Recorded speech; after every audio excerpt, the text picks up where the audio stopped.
Même en Suisse, on élit des représentants qui vont parler pour nous. Mais que veux-tu qu'ils disent? Et aux prochaines élections, c'est qui que tu vas choisir pour sauver l'humanité?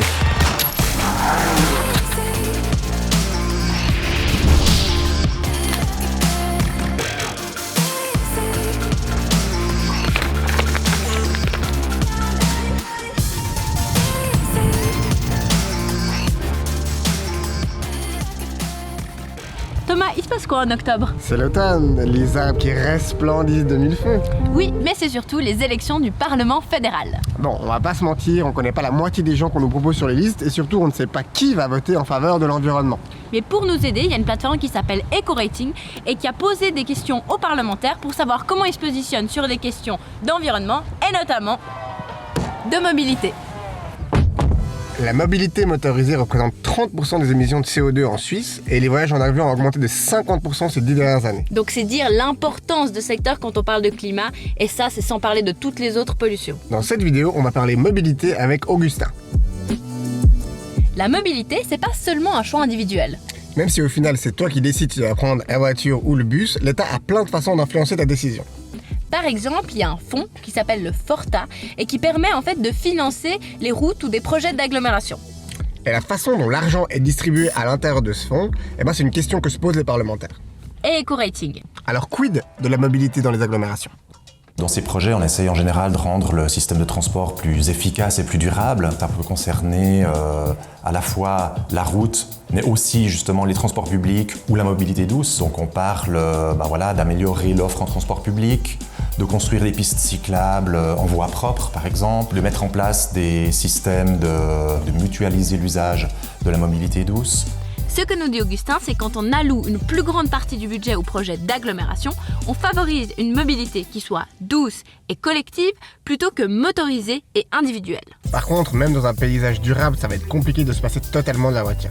Du coup, Augustin, selon toi, c'est quoi le futur de la voiture en Suisse? Déjà, il faut commencer par maximiser l'utilisation des voitures et mutualiser leur usage. Donc on parle ici de mobilité comme service et non plus d'une voiture individuelle qui ne serait la propriété ou qui ne servirait qu'à un seul individu. On en a un exemple avec Mobility ou d'autres systèmes de mutualisation, de car sharing, etc. Ok, donc après avoir réduit le nombre de voitures grâce au partage, la prochaine étape c'est la voiture électrique? Et quid de la voiture électrique? Ce qu'il faut comprendre avec la voiture électrique, c'est que le moteur électrique a un rendement beaucoup plus important, de l'ordre de 80 à 90%, un rendement énergétique, qu'un moteur à explosion qui a un rendement seulement de 20 à 30%. Donc rien que le passage de la flotte du thermique à l'électrique représente un gain d'efficacité énergétique énorme. Le bilan écologique d'une voiture électrique va dépendre en grande partie du mix énergétique qui sert à produire l'électricité dans un pays donné. Ce bilan n'est positif que pour autant que l'énergie soit d'origine renouvelable, effectivement. Du coup, c'est forcément lié à la question de la transition énergétique. Si on veut que la voiture électrique soit plutôt bien pour l'environnement, on doit forcément s'alimenter avec du renouvelable. Mais il y a aussi la question des batteries qui se pose.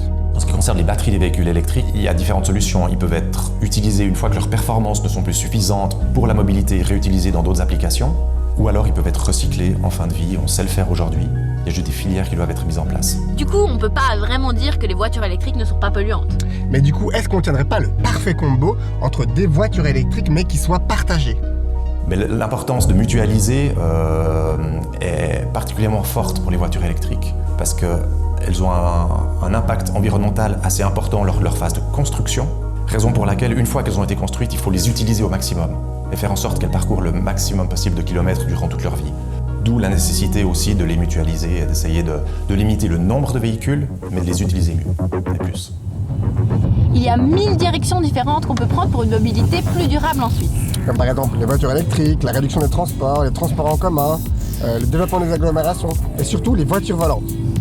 Donc tout se joue finalement avec des choix politiques en différents scénarios. C'est pour ça que c'est hyper important de bien choisir ses représentants. On t'a donné un petit aperçu des questions qui pouvaient être posées. On espère que tu as pu te faire ton propre avis sur la question. Et on te met le lien vers EcoRating dans la description pour aller voir qui pense comme toi. Et surtout, Va voter!